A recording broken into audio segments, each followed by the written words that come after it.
भारत के इतिहास का एक ऐसा आखिरी हिंदू राजा जो अपनी तलवार की चमक से दुश्मनों के दिल हिला देता था। एक ऐसा आशिक जिसका प्यार पूरी सल्तनत को जंग में घसीट लाया, और एक वीर जिसकी जिंदगी का अंजाम इतना दर्दनाक था कि उसके दुश्मन भी दर्द से कांप उठते थे। अस्सलाम वालेकुम दोस्तों, ये है भारत के आखिरी हिंदू महाराजा पृथ्वीराज चौहान की कहानी।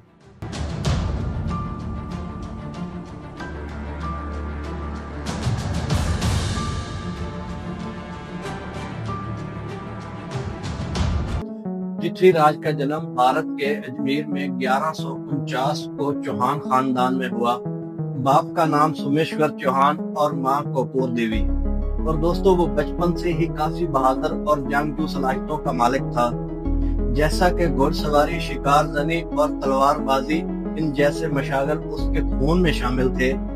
और दोस्तों, बताया जाता है कि एक दफा 8 साल की उम्र में उसने शिकार करते करते एक शेरनी को अपनी तलवार की मदद से मार गिराया था।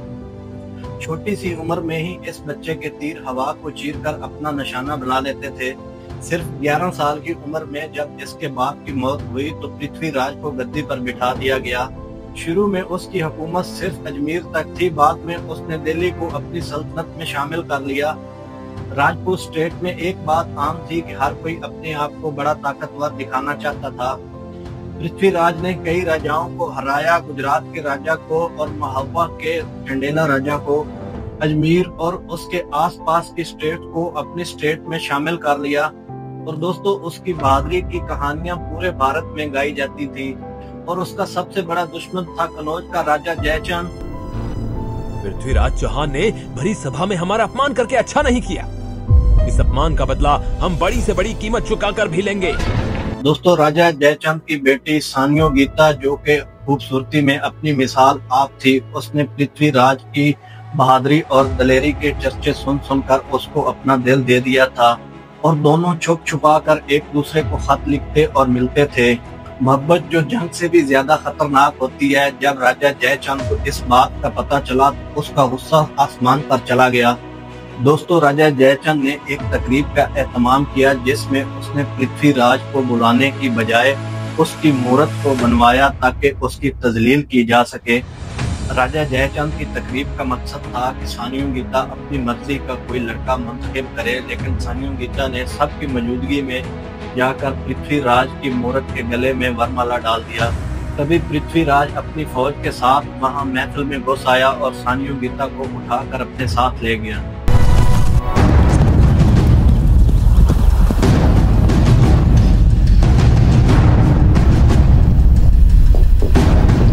संयोगिता ने मेरी प्रतिमा को जयमाला पहनाई, अतः ये मेरी पत्नी हुई।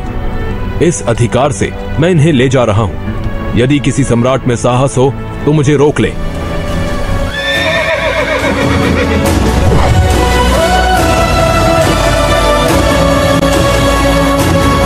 मोहब्बत जीती और यही जीत उसकी जिंदगी का सबसे बड़ा बोझ बन गई। राजा जयचंद ने अपनी बेइज्जती महसूस की और अपने दिल में दुश्मनी पाल ली। 1191 ईस्वी को सुल्तान मोहम्मद गौरी अपने लश्कर के साथ हिंदुस्तान आया। हमने बड़े से बड़े राज्यों को जीता है, लेकिन जितना खजाना दिल्ली में है उतना कहीं और नहीं। हम भी पृथ्वीराज चौहान की वीरता देखना चाहते हैं। सेनापति, दिल्ली पर हमला करने की तैयारी करो। उसका मकसद था राजपूतों को हराकर अपनी सल्तनत कायम करना। हरियाणा के पास दोनों फौजें आपस में टकराईं। पृथ्वीराज की फौज में तकरीबन 1 लाख जंगी सिपाही, घोड़े, हाथी और राजपूत तलवारबाज थे। मोहम्मद गौरी की फौज डिसिप्लिन वाली थी, लेकिन सिर्फ घोड़ों पर मुश्तमिल थी। राजपूतों ने एक जोशीला हमला किया और गौरी की फौज बिखर गई। मोहम्मद गौरी खुद जख्मी हुआ और कैद कर लिया गया।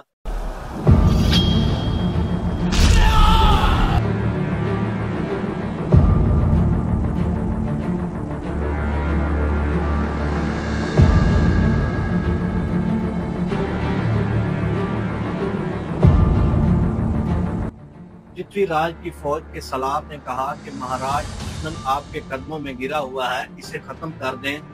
पृथ्वीराज ने जवाब दे दिया और कहा कि जब दुश्मन हार मान जाए तो बहादुरों का शेवा है कि उसको माफ कर दिया जाए।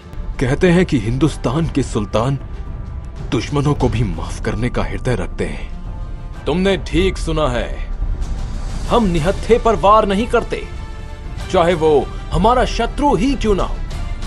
हम तुम्हें भी माफ कर सकते हैं। और पृथ्वीराज ने गौरी को माफ किया और जाने दिया। लेकिन 1192 ईस्वी को गौरी ने अपनी शर्मिंदगी का बदला लेने का फैसला किया।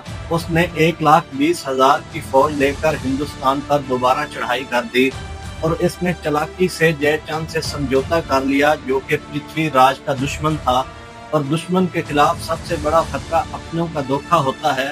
राजपूत अपने असूलों के साथ दिन में हमला करते थे, लेकिन गौरी ने रात की तारीकी में हमला कर दिया और उसने अपने घोड़ों वाले लश्कर को 3 हिस्सों में बांट दिया और चारों तरफ से हमला कर दिया। राजपूतों की फौज ने बहादुरी दिखाई, लेकिन सुल्तान गौरी की फौज की बेहतरीन जंगी हिकमत अमली और तरतीब के सामने बिखर गई और पृथ्वीराज हार गया। दिल्ली की सल्तनत उसके हाथ से चली गई और पृथ्वीराज को कैदी बना लिया गया।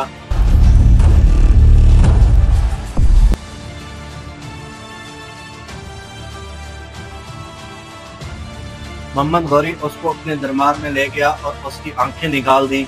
सैनिकों, जिन आंखों से ये हमें घूर रहा है, उन आंखों को गरम सलाखों से फोड़ दो।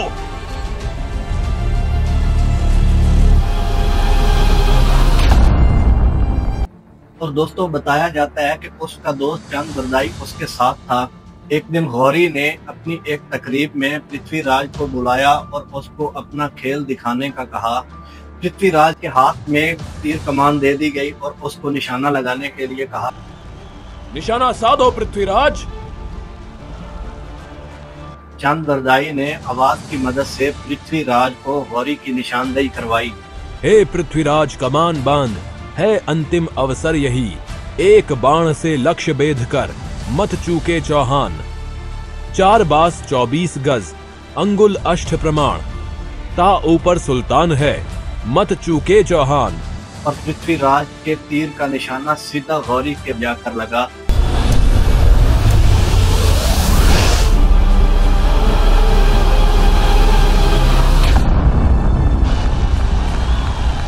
चंद बरदाई और पृथ्वीराज दोनों ने अपने आप को वहीं पर खत्म कर दिया ताकि दुश्मन के हाथ से न मर सके।